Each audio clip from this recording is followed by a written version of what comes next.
define your God in those parameters, and that's the irony. In the desire to make their God illimitable, they immediately attach an attribute to God that is instantly rebutted because it's self-contradictory, right. Omnipotence.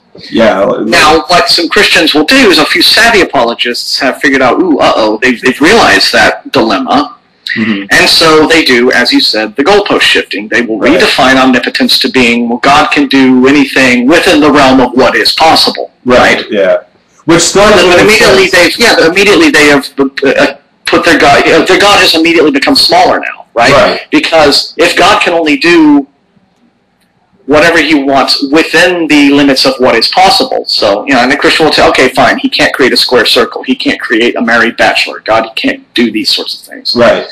Then, these are logical absolutes that existed prior to God, and God is their subject to them. This is a problem with the transcendental argument. Right, exactly. Had that argument with Matt Slick and the whole notion of these logical absolutes, right? Right. God is limited by the logical absolutes, then they were already there, and God was subjected to them. Correct. So now you can't claim that God is the creator of them. Their big weaseling way out of that is to say, oh, well, they're part of God's nature, indicating that like one can't exist without the other. But that's simply an assertion. They've got no actual evidence or argument to back that up. That's just a way of going, oops, how do I make my saving throw? So you're right. I mean, the definitions, you never get clear ones, and I think you never will, because every single time a Christian tries to define his God, he automatically limits his God. Right. And that's a real problem for a believer who wants a limitless God. And I was on Matt Slick's radio show, not last Monday, but the Monday previous to that, and I just phoned him just to get into a conversation with the guy, because all of his stuff is frankly BS, and especially I talked to you about it over Facebook, and you were saying, that's just what he does, right? So when I said that, God cannot create a square circle to him, which is just a basic argument, I would like to counter it, he does a whole runaround thing. He begins at some other point that we're not even talking about. And I'm like, okay, but all right, let's take it back to that conversation that you had with Matt. I'm like, if in fact things are either physical or conceptual, then basically what we have here is you'd have to have people in order to conceptualize God, and now we're at a point where how does conceptualizing something equal reality? And I had that conversation with somebody that phoned in our second show, I think, and it just doesn't, I don't get it. It doesn't make a lot of sense, and until he bridges that gap, it doesn't mean anything. All right, well, I think Matt Slick's whole argument is he's looking for a way, and I'm trying to, if I'm remembering this well, but he is looking for a way in which the conceptual requires a God mind, and it doesn't just, it's not a, because right away the problem with the whole physical versus conceptual supposed dichotomy is that you can still point to it and say, yeah, but concepts require human minds, physical minds.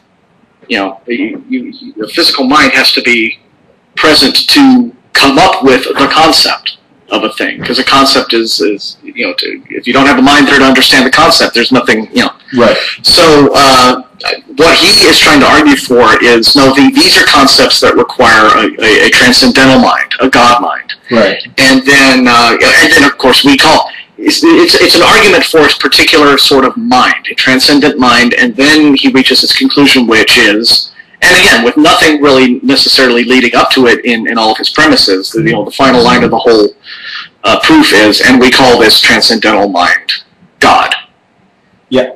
And then, as I pointed out on the last show that I was on, we weren't on with Matt Slick, there was somebody else there, that minister from the church here in Austin who hung up on us because he didn't like the way the conversation was going. But I was trying to point out to him, look, you can, even if you were to grant Matt Slick all of his premises and everything in the proof up to that point, you can still take his conclusion, and we call this transcendent mind God, right? Right. Delete God, replace that with any mythical being you could name, and the proof works just as well. Right. So could have been Odin.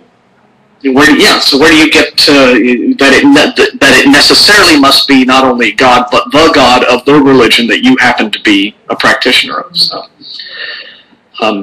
Yeah. There's another interesting point about this. So some people brought up on our blog about these logical proofs, which is that I don't know if you'll never meet a Christian, an actual Sunday go to meeting Christian in the pews, who was converted through the use of one of these logical proofs, right? These logical proofs were created for atheists, right? Yeah. They were created so that Christian apologists could go into arguments with unbelievers and with people who had a real academic, philosophical, scientific background, what have you.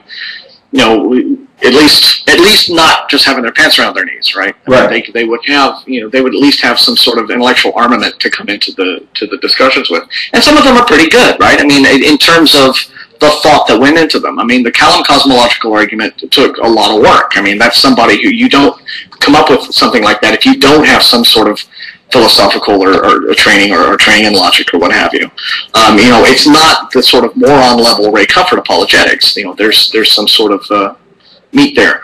Now you can still point to the flaws in it, right? But it's not. You don't get Christian ministers in American churches, particularly the fundamentalist churches, the ones where they're all babbling and talking in tongues and running around the room and being crazy.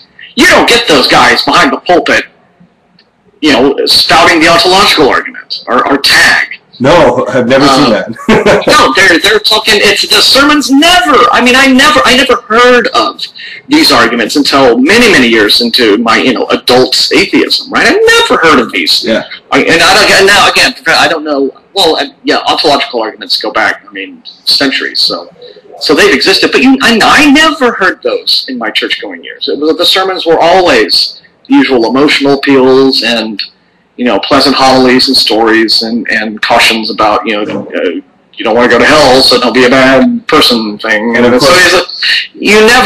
so believers, if no believer has actually ever been converted by use of tag, then it's obvious. These are simply there to hit atheists with, and the person even presenting these proofs to you. Yeah, I see your point, because was not converted through hearing that proof. Yeah, I see your point, because if it was used to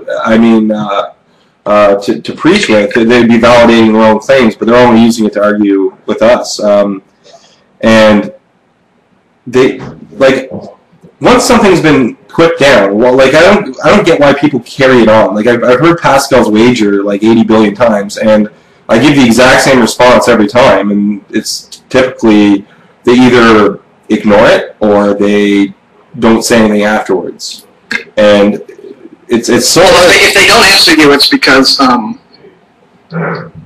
never heard the refutation and they weren't expecting to get one, right? Yeah. A lot of people who will probably be, if Christians, the Christians who call you up, and a lot of the Christians who call up our show, if they're not people who have an apologetic background like Matt Slick, if they're just, some Christian who tuned in and was like, there's Atheist on TV, I'm going to give them a piece of my mind, regular folks, right? Yeah. They may have heard, and especially now because, Christianity, like anything else, has made excellent use of the web, and so, there's very large online Christian communities, and so they're starting to, your average Christian is now at least aware of something like Pascal's wager.